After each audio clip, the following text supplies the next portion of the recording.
Smoke क्या है, smoke और फॉग में क्या फर्क है और ये किन बीमारियों का सबब बनती है?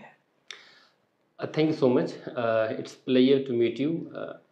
बुनियादी तौर पे स्मोक कंबाइन है, फोग अलॉन्ग विथ स्मोक, इन दोनों को इकट्ठे करेंगे तो बेसिकली फोग बन जाएगा। दूसरे अल्फाज में इसे हम स्मोकी फोग भी कहते हैं।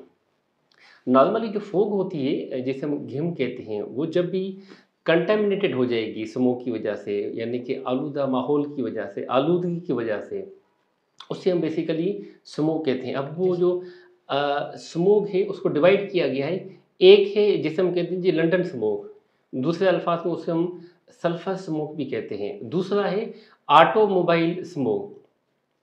अक्सर उसमें जो कंटेमिनेटेड एयर बनती है माहौल में आलूदगी की वजह, उसमें देखा गया है कि जब आपके माहौल में सल्फर ऑक्साइड आ जाए, नाइट्रोजन ऑक्साइड आ जाए, कार्बन डाइऑक्साइड आ जाए, उसमें जब भी आपका नाइट्रोजन ऑक्साइड जो सनलाइट की मौजूदगी में हाइड्रोजन कार्बन से मिल लेती है, तो ऑटोमेटिकली वहाँ पे ऑटोमोबाइल रिएक्शन हो जाता है, जिसे हम ऑटोमोबाइल स्मोक भी कहते हैं।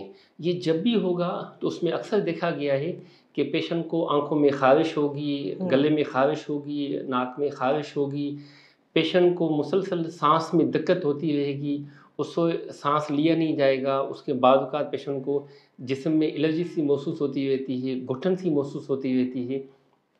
तो ये हार्मफुल फॉर द हेल्थ, ये माहौल की जो कंटेमिनेटेड सिस्टम बन जाता है, वो हेल्थ के लिए इंतहाई डेंजरस है। अच्छा, तो सर ये किन बीमारियों का बायस बनती है और इनसे बचाव कैसे मुमकिन है? ये अक्सर देखा गया है कि बच्चों में भी इफ़ेक्ट करती है, ये मोस्टली बड़ों में भी ये इफ़ेक्ट कर देती है।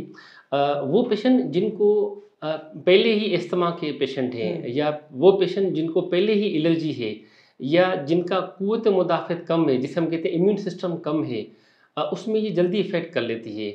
या पेशेंट वो जो कोमॉर्बिडिटीज़ हैं, जिनको अनकंट्रोल्ड डायबिटिक है, शुगर कंट्रोल में नहीं है, ब्लड प्रेशर वो उनका अनकंट्रोल्ड है, या सीओपीडी के पेशेंट है, चेस्ट के उनका कोई इन्फेक्शन चल रहा है, या वो पेशेंट जो डायलिसिस पे है, इनको ये जल्दी इफ़ेक्ट कर लेती है। तो उनमें ये जितनी भी उनकी ब्लड प्रेशर है, शुगर है, उनकी बहुत सीवियर कंडीशन में चली जाते हैं। जो अस्थमा वाले पेशेंट हैं उसको सांस में डबल दिक्कत आना शुरू हो जाती है। जो एलर्जी वाले पेशेंट्स होते हैं उसमें ये कंडीशन बहुत ज़्यादा सीवियरिटी कंडीशन में उनको छींकी आना स्टार्ट हो जाती है, उनको नज़ला हो जाता है, उनको नाक से कीड़ा गिरता रहता है, उसको गले में ख़ारिश होती रहती है। उनके साइन और सिम्टम्स ये बहुत ज़्यादा सीवियर कंडीशन में हो जाते हैं। तो सर ऐसे कौन से हिफाजती इक़दामात हैं जिनसे ये इन बीमारियों से महफूज रहा जा सकता है? बुनियादी तौर पे देखें, जो काज़ है उसको हमने रूल आउट करना होता है। जो अक्सर देखा गया है कि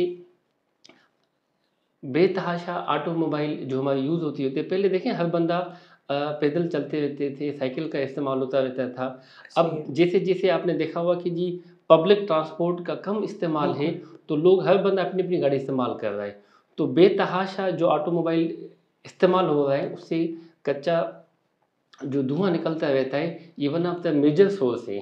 दूसरा आपने देखा कि लाहौर में आए दिन जो है ना आपकी कंस्ट्रक्शंस हो रही हैं, कहीं पे पुल, कहीं पे सोसाइटी, कहीं पे बिल्डिंग्स वगैरह, तो ये बेतहाशा कंस्ट्रक्शंस की वजह से भी एक सोर्स बन जाता है। तीसरा आपने देखा होगा कि ये जो हम कहते हैं कि प्लांटेशन, आप दरख्त वगैरह का वो भी बहुत ज़्यादा डिक्रीज़ हुई हुई है। उसकी वजह से भी मोस्टली देखा गया हुआ है। आपने चौथा देखा होगा कि इंडस्ट्रियलाइजेशन, आपकी बेतहाशा शहरों में इंडस्ट्रीज़ का रुझान बढ़ा हुआ है, उसकी जो कंबस्शन होती रहती है, वहाँ के जो केमिकल्स निकलते रहते हैं, ये भी माहौल में बेतहाशा कंटेमिनेटेड किया हुआ है। भट्ठे वगैरह जो हैं वहाँ पे भी आपकी कार्बन बहुत ज़्यादा इस्तेमाल होता रहता है। गुंजान इलाकों में आपका कार्बन बहुत ज़्यादा कंबस्शन वगैरह चलती रहती है। तो पॉपुलेशन का बहुत ज़्यादा इस्तेमाल यानी कि होना शहर में, ये सारे असबाब बन जाते हैं आपके स्मोक के लिहाज से।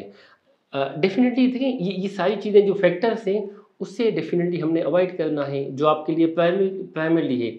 जो शहर में हम कहते हैं कि जी आप एटलीस्ट यानी कि ग्रीनरी वो आपकी पीक लेवल पे, जैसे कहते हैं ना, आपने एक प्लांट लगा दी, जैसे आपने जो है ना एक बंदे को हेल्थी लाइफ कर दिया।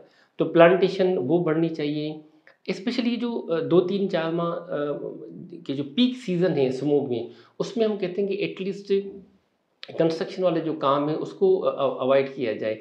इन्हीं दिनों में इंडस्ट्रीज़ में जो चीज़ें हैं उससे कम यानी कि ना शहर से शिफ्ट करके पेरिफेरी में साइड बाय किया जाए। और स्ट्रिक्टली जैसे फसलें वगैरह होती हैं, उनकी जो चीज़ें होती हैं उनको फिर कंबशन वगैरह करते हैं, उसको एटलीस्ट इन 2-3 महीनों में वो यानी कि अवॉइड किया जाए। देखिए पूरी दुनिया में सेफ्टी मेजरमेंट होते हैं कि आपकी गाड़ी है उसके लिए सेफ्टी लाइसेंस है कि इट कैन बी यूज्ड और it can not be used. तो इस पे बेहताशा काम करने वाला है कि एटलीस्ट वो सेफ्टी जो है ना सर्टिफिकेट के साथ दे कैन बी यूज्ड। तो ये सारे मेजरमेंट हो से इसे शहर के लिहाज से बहुत ज़्यादा इफ़ेक्ट हो सकते हैं। और जो इंडिविजुअली के लिहाज से उसमें डेफिनेटली जैसे आजकल स्मॉल लॉकडाउन रखा हुआ है जी कि जी बच्चों को बिल्कुल, ना हफ्ते की छुट्टी दिया दी। जाए, एटलीस्ट फ्राइडे सैटरडे संडे को रखा हुआ था। तो एक ये थोड़ा सा है कि they should be maximum they should be avoid to move towards the schools, towards the colleges. कम से कम एक्सपोजर हो, नंबर 1। नंबर 2 पे ये है कि जो स्पेशली ओल्ड एज वाले हैं उनको भी मिनिमम एक्सपोज हो। जिन्होंने अगर जाना भी है तो हम कहते हैं कि एटलीस्ट आप अच्छे तरीके से आँखों को वॉश कर लें, नाक को अच्छी तरीके से वुज़ू की तरह साफ़ करें, गले को अच्छे बिल्कुल तरीके से आप वॉश वगैरह कर लें। बाहर जाना है तो आप अच्छी तरीके से आप मास्क वगैरह पहन लें, जिससे कम से कम ये पार्टिकल कंटेमिनेट एयर वो डायरेक्टली आपको गले को, चेस्ट को इफ़ेक्ट वगैरह ना हो। बच्चे हैं तो हम उसको कहते हैं कि एटलीस्ट बच्चों का इम्यून सिस्टम बढ़ना चाहिए। तो बिल्कुल। बच्चों में protein diet it's highly important कि बच्चा सुबह अंडा लेगा, सुबह बच्चा दूध लेगा, गरम पानी लेगा, हनी का एक आधा चम्मच लेगा, नट्स वगैरह ले लेगा। इससे बच्चों की क़ुव्वत मुदाफ़त बढ़ेगी। बड़े बूढ़े हैं, ओल्ड एज हज़रात हैं, उनका भी इम्यून सिस्टम बढ़ना चाहिए कि एटलीस्ट इन डिज़ीज़ को ख़िलाफ़ जो है ना उनका बॉडी में इम्यून सिस्टम बढ़ा हुआ हो। तो अपने तौर पे ये प्रिवेंटिव मेजरमेंटें शहर के लिहाज से ये प्रिवेंटिव मेजरमेंट जितनी की जाएगी उतना वी कैन बी अवॉइडेड। बिल्कुल डॉक्टर साहब, कहा जाता है कि स्मोक का सबसे ज़्यादा असर इंसान के फेफड़ों पर पड़ता है, इस बारे में आप क्या कहेंगे?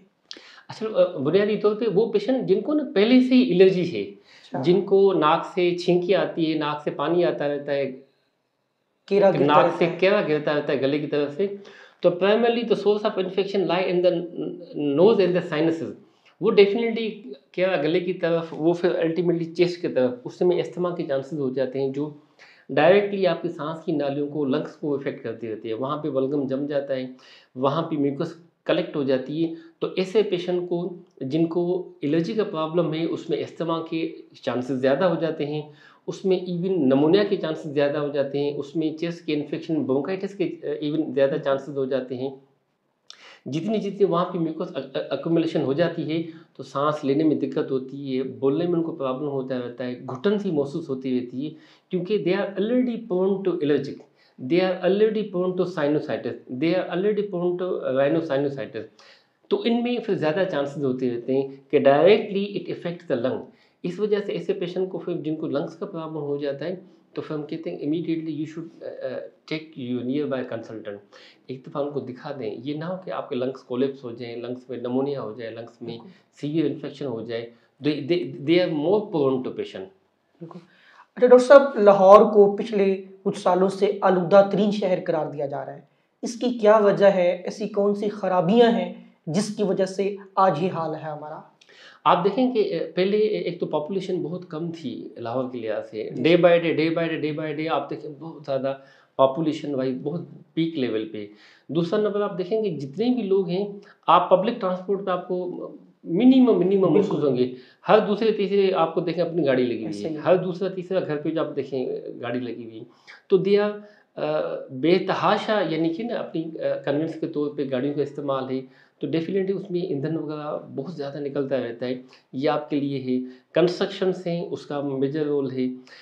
इसी तरह जो प्लांटेशन थी पहले बेतहाशा होती थी, अब जैसे जैसे कंस्ट्रक्शंस हो रही हैं तो आपकी प्लांटेशन बिल्कुल आपकी ख़त्म हो रही। जो फॉरेस्ट वाला एक माहौल था वो डिफॉरेस्टेशन वगैरह होती जा रही है डे बाय डे। तो डेफिनेटली ये सारे एक कॉजेटिव फैक्टर्स के तौर पे पार्ट प्ले करते हैं। पेरिफेरी में देखें कि ये सुंदर इंडस्ट्रियल एरिया है, पूरी की पूरी आपकी इंडस्ट्री है, वहाँ पे कंबस्शन होती है day by day 24/27 in a week and 30 days in the month, पूरी की पूरी इंडस्ट्री आपको यूज़ हो रही है। तो definitely industrialisation is also has a major role in Lahore at all. तो ये सारे फैक्टर्स हैं जो आपको ना पार्ट प्ले कर रहे हैं। तो डेफिनेटली अब ये सारे फैक्टर्स को आप अवॉइड कर लेंगे, देन इट्स पॉसिबल आप उसको प्रिवेंट कर सकते हैं। Dirtiest city the Lahore. अच्छा डॉक्टर साहब, आप क्या समझते हैं कि ज़ाती सतह पर और हुकूमती सतह पर ऐसे कौन से इकदामात हैं जिसकी वजह से स्मोग से बचा जा सकता है, और क्या सिर्फ एक मास्क का इस्तेमाल करने से हम बीमारियों से बच सकते हैं? नहीं, मास्क तो देखें बुनियादी तौर पे जब हम कहते हैं मिनिमम एक्सपोज हों, मगर वो जी हजरात जिन्होंने काम पे जाना है, जिन्होंने कारोबार पे जाना है, बिल्कुल। जिन्होंने एटलीस्ट अपने प्रोफेशन पे जाना है, जिनके लिए बहुत ज़्यादा necessary they should expose, they have to move. अब वो अपनी बॉडी को खुद ही एक्सपोज कर रहे हैं, तो उस वजह से कहते हैं at least they should covered. Female हैं तो अपने निकाब करके जी आप अपने आप को कवर्ड कर लें, क्योंकि जो भी एलर्जेंस हैं, जो भी बॉडी के पार्टिकल्स हैं, जो भी कंटेमिनेटेड एयर है, जो स्मोक है, वो आपको डायरेक्टली नाक साइनसेस के थ्रू, गले, अल्टीमेटली चेस्ट को, विंड पाइप को इफेक्ट करती बिल्कुल। हैं। तो स्मोक आप करते हैं तो कई हद तक आप ना डायरेक्टली एक्सपोज नहीं होते हैं, आप कई हद तक उसको यानी कि ना कंट्रोल कर सकते हैं उस चीज़ को। बकिया जो मैंने कहा था कि पेशेंट को, जो स्मोक वाले हैं या जो डेबिलिटेड बच्चे हैं या जो बड़े हैं जिनको बहुत ज़्यादा जाने की ज़रूरत पड़ती है, उनको आंखों में इचिंग है, गले में खारिश है, नाक से पानी आता रहता है, तो रिपीटेडली हम कहते हैं वॉश करें। रिपीटेडली आईज वॉश को, नाक को, गले को अच्छे तरीके से, बॉडी शुड बी कवर्ड। ये अपनी इंडिविजुअल तौर पे। नेशनल लेवल के जैसे मैंने कहा कि प्लांटेशन, ये आपके लिए टारगेट होना चाहिए, भट्ठे वगैरह जो हैं वो आपकी साइड पर होने चाहिए। ये 2-3 माह तक इनको मिनिमाइज यानी कि किया जाए। सेफ्टी मेजरमेंट, सेफ्टी सर्टिफिकेट वो लेके वो चीज़ें इस्तेमाल की जाए। इंडस्ट्रियलाइजेशन को पेरिफेरीज में किया जाए। कंबल्शन जो अक्सर किया जाता है फसलों की एंड में, उसको जो है ना एटलीस्ट ये अवॉइड किया जाए, बिल्कुल। यानी कि 2-3 माह तक।